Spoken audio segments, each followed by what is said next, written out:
कल्पना कीजिए एक ऐसे मंदिर की जहां देवी की मूर्ति नहीं है, जहां पूजा में रक्त का उल्लेख होता है पर हिंसा नहीं, जहां साल में एक बार स्वयं देवी रसवला होती है, जहां तंत्र साधना का सबसे गहरा रहस्य आज भी जीवित है, जहां विज्ञान मौन है और आस्था बोलती है। यह कोई कथा नहीं, यह भारत के सबसे रहस्यमयी शक्तिपीठ कामाख्या मंदिर का जीवित सत्य है। अब आइए इस रहस्य की परतें खोलते हैं। कामाख्या मंदिर असम के गुवाहाटी शहर में नीलांचल पर्वत पर स्थित है।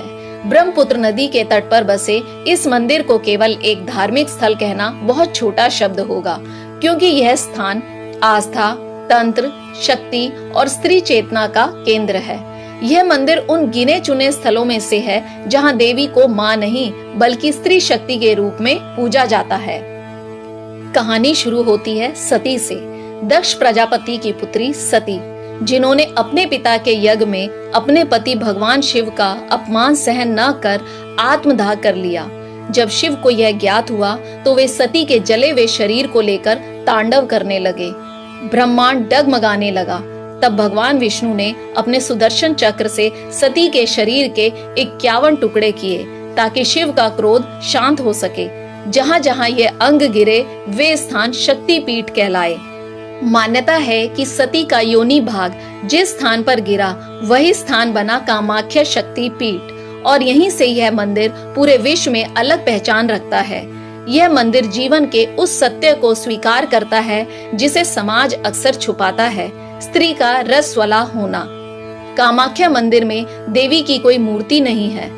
गर्भगृह में एक प्राकृतिक शिला है जिसमें योनि का प्रतीकात्मक आकार है।